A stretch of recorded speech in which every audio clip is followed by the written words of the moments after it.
Standard 9th, subject Gujarati, lower level, chapter number 8, આભાર. Writer છે એના ઉસનસ. ઉસનસ એમનું ઉપનામ છે. નટવરલાલ કુબેરદાસ પંડ્યા આ એમનું મૂળ નામ અને ઉસનસ એમનું ઉપનામ. તેમણે આ આભાર કાવ્ય છે એ સોનેટ પ્રકારમાં લખેલો છે. સોનેટ કાવ્ય સ્વરૂપ છે આ, અને સોનેટનું સ્વરૂપ શું હોય? 14 પંક્તિ. સોનેટ કાવ્ય 14 પંક્તિમાં જ લખાય. આ આભાર સોનેટ કાવ્યમાં કવિએ પ્રકૃતિનો આભાર માન્યો છે. માણસ ભલે બદલાયો, પણ પ્રકૃતિએ તેનો ગુણધર્મ જાળવી રાખ્યો છે. એ બદલ કવિ આભારની લાગણી વ્યક્ત કરે છે.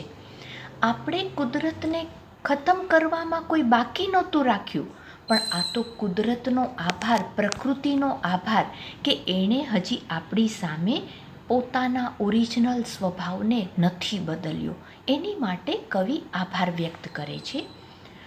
અમે તો આકાશે ભણી પીઠ કરીતી ભીત ચણી. અરે સારું છે કે હજી પણ અમારા ઘરમહીં ઘણે ઊંડે ઊંડે ઉડતી ઉડતી આવી ભીતરે ગૂંથે છે માળાઓ કબૂતર કપોતો ચકલીઓ. કવિ કહે છે કે અમે તો આકાશો ભણી પીઠ કરી હતી ભીત ચણી. અમે તો આકાશને ન દેખાય એમ એટલા ઊંચા ઊંચા બિલ્ડિંગોની ભીતો ચણી દીધી હતી. અમે તો પ્રકૃતિ તરફ મોં ફેરવી લીધું હતું. પણ સારું છે કે હજીએ અમારા ઘરમાં મહી એટલે અમારા ઘરની અંદર ઉડે ઊંડે ક્યાંય દૂર દૂરથી ઉડીને આવે છે ઘરની અંદર અને ગૂંથે છે માળાઓ. કોણ? કબૂતર, કપોતો અને ચકલીઓ. હજીએ અમારા ઘરમાં સારું છે કે પક્ષીઓ આવી અને માળા બનાવે છે. લઈ આવે છે થોડું ગગન ઘરમાં એ મીશ વળી. મીશ એટલે એ બહાને. એ અમારા ઘરમાં આવે છે પક્ષીઓ, એના બહાને અમારા ઘરમાં થોડુંક આકાશ, એ બાને એ રીઝનથી થોડુંક આકાશ અમારા ઘરમાં આવે છે. નહીં તો અમે આકાશ તરફ તો ભીતો ચણી દીધી હતી. આકાશ દેખાય નહીં એવી અમે બધી સિમેન્ટ કોન્ક્રીટની દિવાલો ચણી દીધી હતી. અમે સૌ ઋણી. ઋણી એટલે આભારી. નભતી ઘરમાં જેથી નભતા. અમે આભારી છીએ કે આ પક્ષીઓ અમારા ઘરમાં નભે છે એટલે વસે છે. એનાથી જ એ અમારા ઘરમાં વસે છે ને, એટલે જ અમે પણ એના દ્વારા અમે પણ આશ્રય લે છે એ અમારા ઘરમાં, અને એના આશ્રયે અમે જીવીએ છીએ. હજુ સારું છે કે સિર ઉપર રસોડે તણખલા, ઝીણી ચીચી ટહુકા મખમલી પીછાઓ ખરી રહે છે. કવિ કહે છે કે હજી સારું છે કે અમારા રસોડામાં જે ઉપરની જે અભેરાઈ હોય એ અભેરાઈમાં હજી તે ચકલાઓ માળો કરવા માટે આવે છે, અને તણખલા એટલે ઘાસના ટુકડા કણ, એની ચીચી, એના ટહુકા, એના મખમલી પીછા હજી અમારા ઘરમાં ખરે છે. હજીએ આવે છે વનની લીલી કહેવા પરિકથા, હવામાં આઘેનું પરણ મનમાં છેક ખરતું.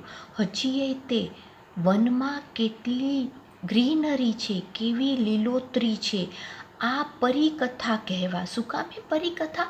કારણ કે અમે શહેરવાળાઓ તો છે એને ગ્રીનરીને તો કાપી જ નાખી છે. અમને ક્યાંય લીલોતરી દેખાતી જ નથી. પણ સારું છે કે વનમાંથી કોઈ એકાદું પાન છે, પરણ પાન, એ હવામાં આઘેનું પાન છે એ ઉડતું ખરતું અમારા ઘરમાં આવે છે, અને જાણે વનની આ ગ્રીનરીની પરી જેવી કથાઓ કહી સંભળાવે છે. હજુ તો સારું છે ભીત તરડમાં માથું ઊંચકી વિના પૂછ્યા ગાછ્યા તૃણ નીકળતું ફૂક કરીને.